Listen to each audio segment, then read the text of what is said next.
E hoje nós vamos falar aí, né, de uma instituição financeira que é o Banco Paine.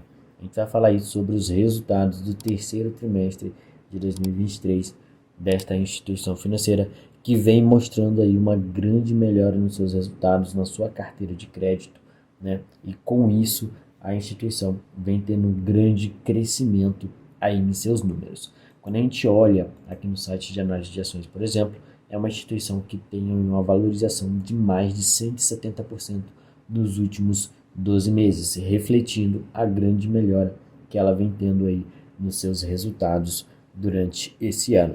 E a gente vai abordar um pouquinho disso, vai dar uma olhada nos resultados do terceiro trimestre, né, olhando ali quais são os melhores pontos do resultado da empresa e também quais são as principais melhoras que ela vem apresentando.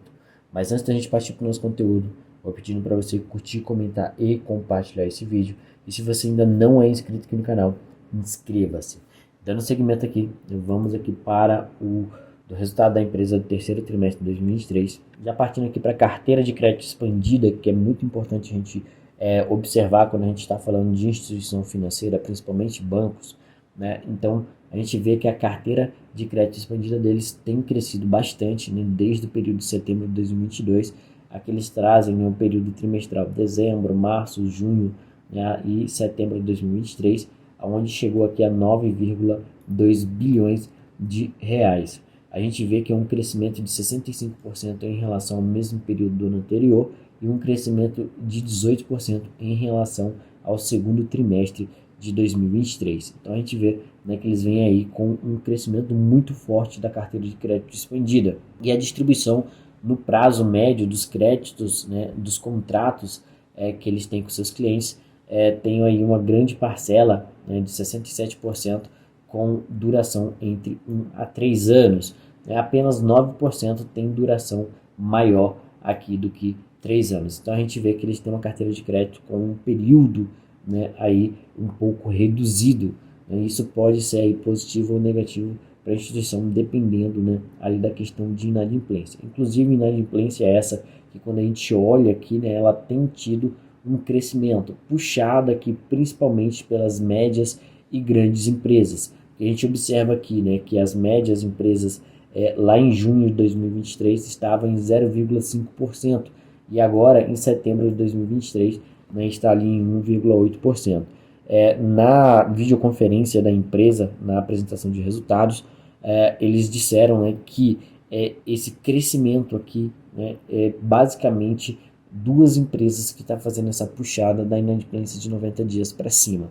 Quando a gente olha para grandes empresas, saiu de 0,1% para 1,4%. Então foi um crescimento aqui de mais de 1 ponto percentual. Quando a gente olha na inadimplência total, a gente vê que um crescimento saiu de 0,1% para 0,8%.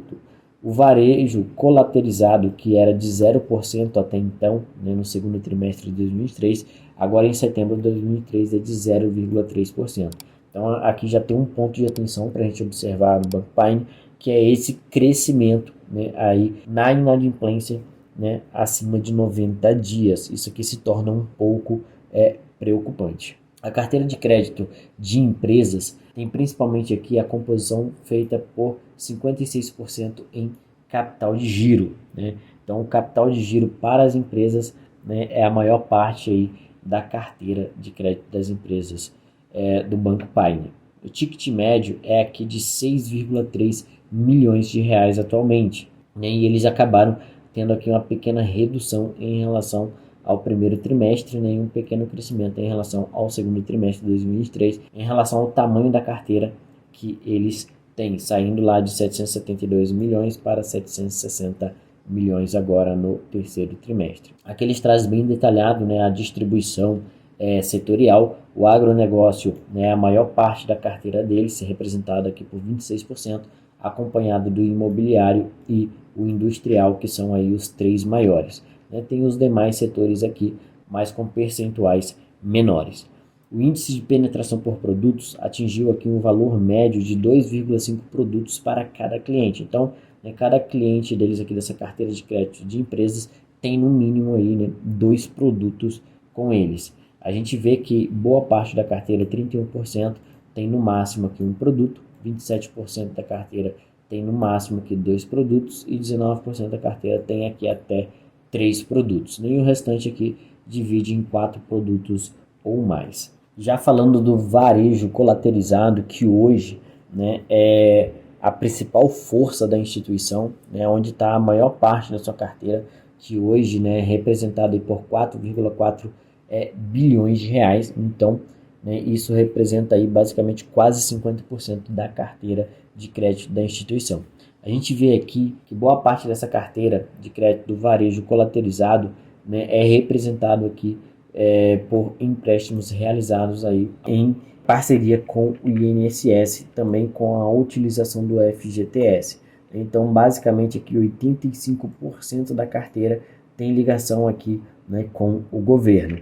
Então, é importante a gente frisar um pouco nisso aqui, porque a gente não sabe até quando, né, que vai continuar esses programas do governo em relação a liberar para os bancos estarem realizando esses empréstimos com a utilização do INSS e do FGTS.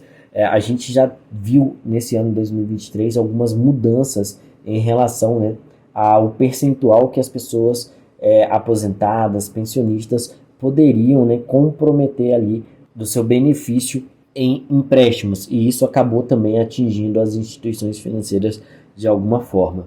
Então, né, a gente vê um crescimento muito expressivo, né, desde o período de setembro de 2022 até agora em setembro de 2023, né, com um crescimento aqui de 12 vezes, né, da carteira de varejo colateralizado e um crescimento de 44% em relação ao segundo trimestre de 2023. Até onde esse crescimento vai continuar, a gente não sabe. Outra questão, né, é que acaba que a maioria desses contratos aqui são contratos mais curtos, né, e a gente não sabe como que eles vão conseguir fazer essas renovações. Então, um ponto de atenção também em referência à carteira de crédito aí do Banco Pioneer, e que eu, acompanhando a empresa, ficaria de olho, né, para saber até onde eles vão conseguir manter esse crescimento, né, e também para tentar entender como a instituição vai conseguir repor nessa carteira de crédito caso, né, ela não consiga manter esse crescimento aqui nesse varejo colateralizado, principalmente com ligação aqui com o INSS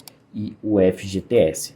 O funding, né, e a utilização de capital da empresa tem mantido um crescimento aqui. O volume captado deles está com um crescimento muito bom, né, um crescimento de 37% em relação ao mesmo período do ano anterior e um crescimento de 8% em relação ao segundo trimestre de 2023. Os recursos captados têm prazos aí, né, de 3 meses, de 3 a 12 meses, de 1 a 3 anos, que é representado aqui por 41% dos recursos captados, né, e acima de 3 anos é 24% dos recursos captados. Hoje, o Banco Pioneer tem aí de caixa livre 1,2 bilhões de reais. Muito importante também salientar sobre a questão do índice de Basileia da instituição, que tem mantido aqui, né, um valor até sustentável. Hoje está na casa de 1,6%. No terceiro trimestre de 2022 era de 11,8%. Então a gente teve aqui uma queda de 0,2 pontos percentuais.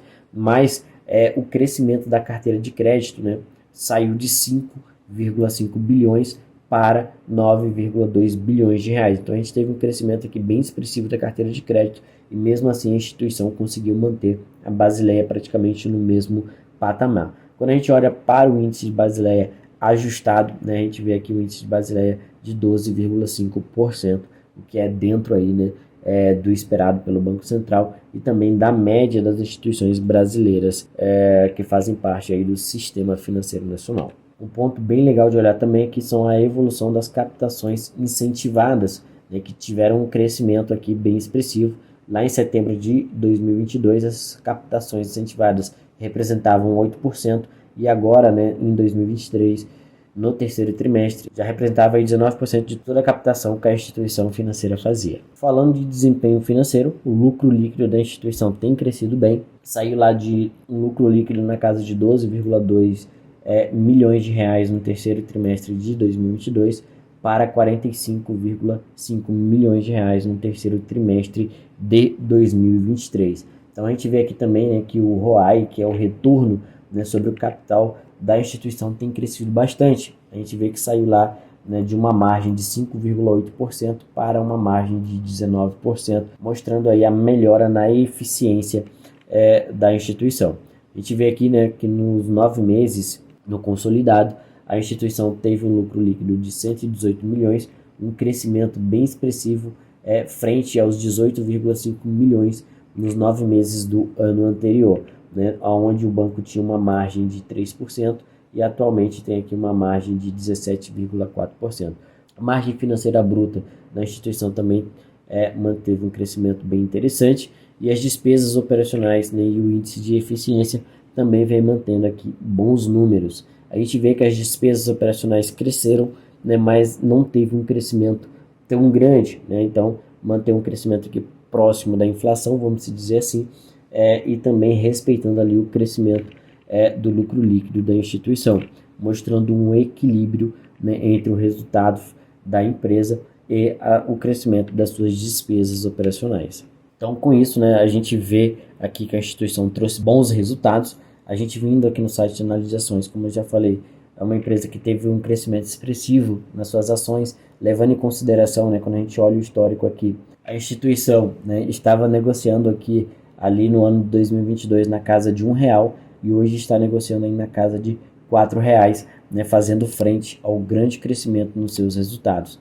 A gente vê aqui, né, que o lucro por ação saiu de um prejuízo aqui, né, que a instituição vinha tendo desde 2016 para um lucro em 2021 de 2 centavos por ação, em 2022 de 25 centavos por ação e em 2023 até o momento já está aí em 0,75 centavos por ação. Então a instituição saiu ali de 5 anos de prejuízo, né, virou ali para o lucro, né, para o positivo, e com isso vem dando esse crescimento nos resultados e consequentemente as ações acabam acompanhando, né, aí elevando os seus preços, levando em consideração que muita gente, né, passa a comprar aí as ações da instituição, tentando acompanhar esse crescimento nos resultados e também a ter um ganho de capital aí na valorização do ativo. PL hoje da instituição é na casa de 5,43 vezes, é um PL bem tranquilo, vamos dizer, é bem aquém desse PL de 2021, onde havia uma maior expectativa na instituição, que foi quando ela saiu do prejuízo para o lucro, né? Então é normal ter esse PL mais esticado aqui, mas já ajustou aqui em 2002 e 2023, até mesmo pelos resultados que o banco vem apresentando. O dividend yield hoje, né, é de 3,97%, então já voltou a pagar dividendos, né, coisa que não se fazia desde 2017. Agora em 2023 desencantou, inclusive o Banco Paine anunciou distribuição recentemente. Distribuição essa, né, de 42,7 milhões de reais em juros sobre capital próprio, representando aí um valor bruto por ação de 0,23 centavos, ou seja, a cada 100 ações do Banco Paine, você vai receber R$ 23,33 brutos. A distribuição será feita aí no dia 15 de janeiro e a Datacom foi ali em 8 de dezembro. Voltando aqui, né, nos resultados do Banco Paine, a gente vai conseguir visualizar, né, que a instituição conseguiu aumentar muito, né, a receita líquida e, consequentemente, né, melhorou também aqui a sua margem, trazendo o lucro líquido para o positivo, né, coisa que não vinha acontecendo aqui desde 2016. Então, a instituição passou de 2016, 2017, 18, 19 e 20 dando prejuízo, né, e em 21 retornou ao lucro com o crescimento exponencial, principalmente aí, né, tendo esse impulso devido ao varejo colateralizado, né, que é esses empréstimos realizados ali, né, para os aposentados, pensionistas e para aquelas pessoas, né, que vão fazer o saque aniversário do FGTS e acabam fazendo a antecipação através de alguma instituição financeira, assim como o Banco Paine. Então a gente consegue ver essa melhora nos resultados da instituição e, consequentemente, né, um lucro líquido subindo, a cotação está tendo também aqui uma elevação. Então, no vídeo de hoje a gente falou aí sobre o Banco Paine, sobre os resultados do terceiro trimestre. A gente conseguiu ver que a instituição vem tendo uma melhora nos seus resultados, porém já tem alguns pontos de atenção que a gente precisa observar, né, caso queira investir nessa empresa. Pontos esse como a inadimplência de 90 dias, que vem subindo muito, né, e também qual vai ser a manutenção do crescimento, né, ou até mesmo a manutenção dessa carteira de varejo colaterizado aí no longo prazo, tendo em vista, né, que essas políticas econômicas do governo elas mudam muito, né, e como essa carteira de crédito do varejo colaterizado acaba sendo muito dependente dessa parte dos beneficiários do INSS e também, né, ali do FGTS, a questão do saque aniversário e tudo mais, né, acaba trazendo aí uma preocupação em relação a essa carteira de crédito. Claro que a gente vai acompanhar isso, a instituição está trabalhando para manter esse mesmo patamar de crescimento e até mesmo estabilizar esse crescimento ao longo do tempo. Deixe seu comentário aqui embaixo, né, falando aí qual é a sua opinião sobre o Banco Paine, se você tem a instituição em carteira ou não, e se você já conhecia o ativo. Comenta aqui embaixo, vamos discutir um pouco sobre isso. Também vou pedindo para você curtir, comentar e compartilhar esse vídeo. E se você ainda não é inscrito aqui no canal, inscreva-se. E a gente se vê aí no próximo vídeo. Tchau, tchau.